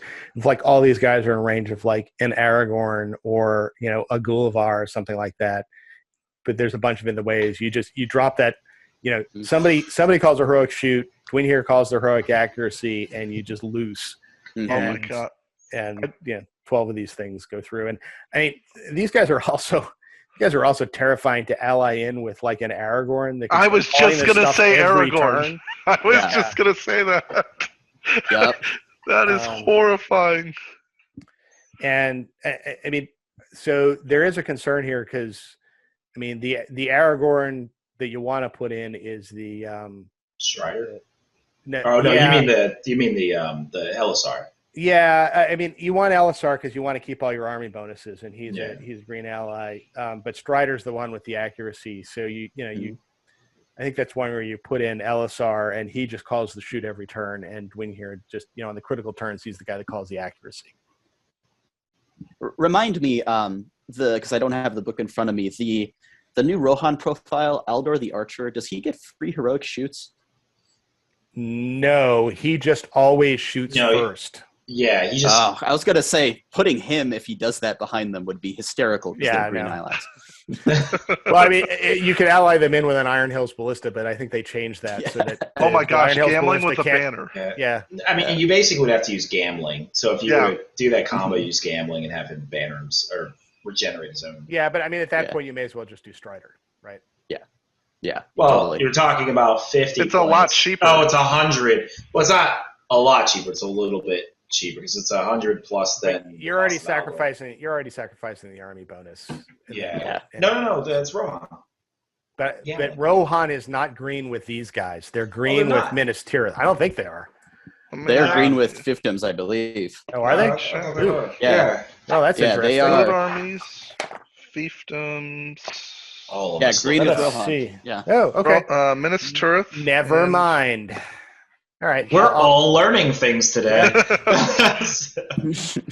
We don't actually do this for anybody else. We just do it to figure out stuff for ourselves. Yeah, for anyone who came to this podcast. There are a couple tricks like that unless you play Fiefdoms, you might not realize, right? Yeah. So actually, you could do that, right? You could get gambling with the banner, and then you could get Aldor. Because he's got 1 point of might, and he can call a heroic shoot. Just keep regenerating. And he just stands next to these guys with gambling and just. Did we just start a new meta? Yeah. I mean, there's your cavalry contingent too.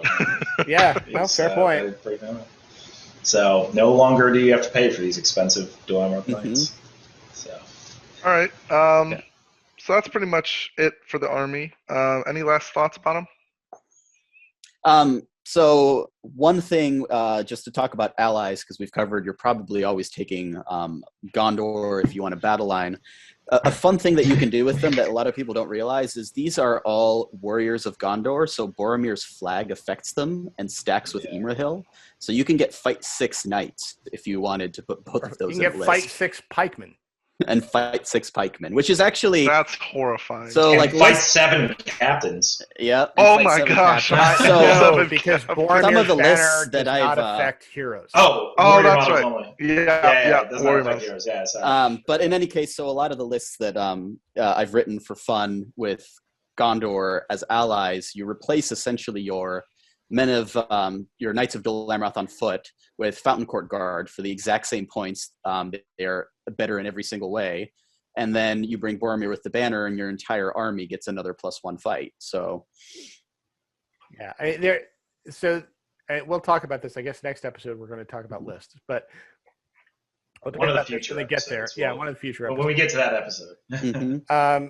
Where there are problems that can creep into this list when you start allying in, and one of them has to do with the Blackroot Vale archers, because you're limited to 1/3 of the Fiefdoms contingent can be Blackroot Vale archers. So you have to kind of play around with that to make sure you get enough Fiefdom figures in there to make get enough archers to make them useful, because Dwinhir and 12 Blackroot Vale archers are really scary. Dwinhir and 3 Blackroot Vale archers are I kind of feel like you go all or nothing, right? You go Dwinhir with a solid contingent, or you just don't bother and you maybe have a few to snipe horses, right? Yeah. I think something to be considered as well, though, is the concept of, even though they obviously you want the rerolling to wound, just taking, Gamling and what's the archer's name again? I can't think of his name. Aldor. Just taking that with, let's say, a Minas Tirith in general, that could do really well with the amount of rangers. Well, remember that the reason you're doing it is so that Aldor can, because Aldor doesn't make anybody else shoot first, right? He just always shoots first. But he calls the. Yeah, but who cares about the shoot if you're not Blackroot Vale archers? The only reason you care about heroic shoot is because Blackroot Vale archers reroll their 2 wounds. Otherwise, you're just shooting first, and isn't shooting first kind of a big deal? Not generally. I don't know. Maybe in isolated cases, right? But most of the time, be like, all right. It's like, okay, so I've got 1 less archer shooting back at you. With a new player, it might be very effective. You might be heroic shoot. And then they're like, I'm going to challenge that. Yeah. And then you start burning their might away because they're challenging your heroic shoots. Yeah. I felt really bad at one point in time. I had there was one match where I transfixed the Gothmog from 18 inches away because I had a Sauron. And I honestly, the guy shouldn't have done anything, but whatever. And I just did it just to throw a dice at it, for no reason. I could have cast a million other spells. And then he tried to resist it. And I was like, why? There's nothing happening around him. We were 18 inches away. I was just like, because it offended him. I don't even know why I cast a spell, to be honest. It was like a little waste. It was something to do. Yeah, it was Throne of Skulls, so I'm like, whatever, I'm just going to cast a transfix. You had 18 inches worth of time to kill, so. Yeah, exactly. All right. Well, thank you for tuning into this episode. As always, we're available on Apple Podcasts and Spotify as well if you want to listen to those over the next couple episodes that we're doing. For any Q&As, please leave those. We're probably going to do another one because it seemed to go over pretty well, so please leave any questions for a Q&A. Any lists as well for future episodes for us to go over, and any ideas you'd like for us to do in future episodes as well. And we look forward to seeing you guys next week. Bye, everyone. Bye-bye. Thanks, guys.